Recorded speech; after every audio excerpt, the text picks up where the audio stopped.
And so, ayun na nga guys, dahil nakakalimang beses na ako mag-upload, puro na lang copyright yung lumalabas. So, tanggalan na lang natin ang sounds guys. So, pinagmamalaki ko sa inyo, ipakilala ang aking hubby. Yan. Siya po, si hubby. Siya po yung nagtatrabaho dyan sa barko at ako ay akyat barko ka, Charles. So, ito yung mga moment at mga memories na meron ako at tinitreasure ko na sobra while on board sa Grad X9 dyan sa may Bataan. Sa may Limay, Bataan guys. So, this is my first time na mapadpad dyan sa lugar na yan. At ito rin ang kauna-unahang pagkakataon since nag-start si Habi na magtrabaho sa barko. So, ilang taon na siyang nagtatrabaho sa barko guys.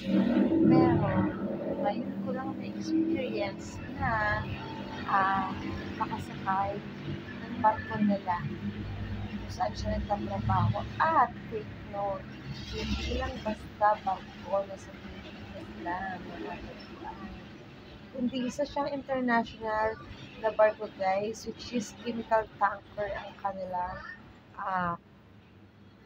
barko. Chemical tanker po, yes.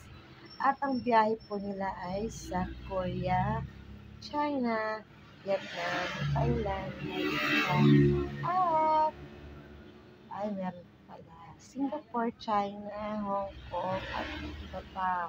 At especially guys, Pilipinas. Yan. So, ito yung chance namin na makasampa sa barko nila.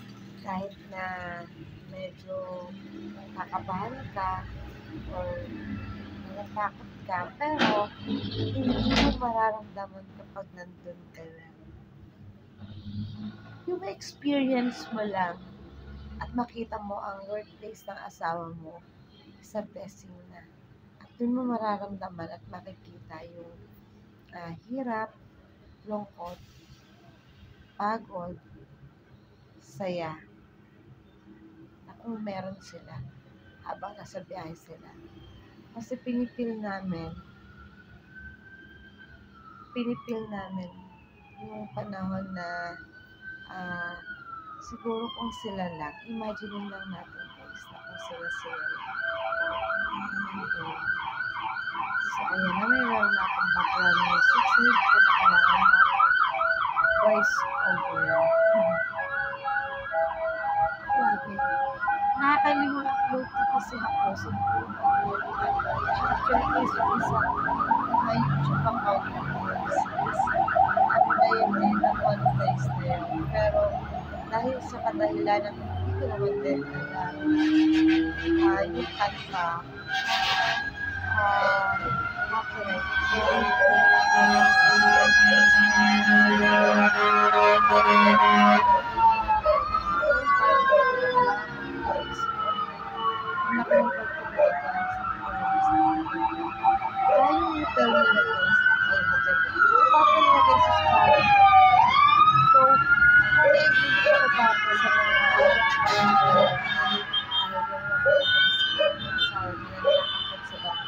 Ngayon guys, na-experience ko na yan. So, hindi na ako nag-ibig.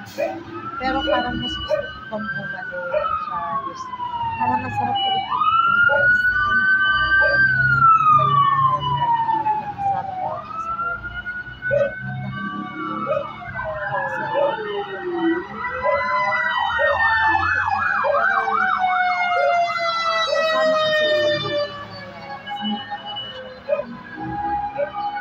At sila, ano kaya nila?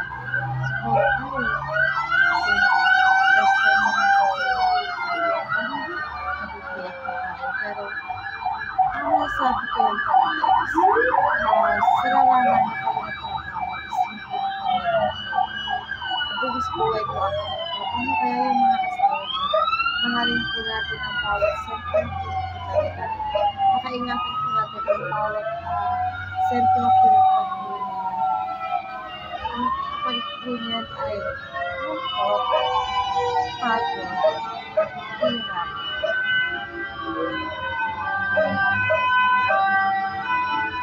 Ang dalang sabihin na para sa ibang tao na kasi marami po silang pera sa palagay mo, pero ang trabaho po nila hindi po mabayaran ng pera. Pero po pero po mahirap ang kasi ako. Kaya kami nakakabang po kami ng mga namin mismo workmates nila kung paano sila nagtrabaho. At gaano kahirap at gaano kabilis buhay ang trabaho nila sa ilalim ng so yun po ang pahina ng buhay ng isang mama sa At yun lang, maraming salamat.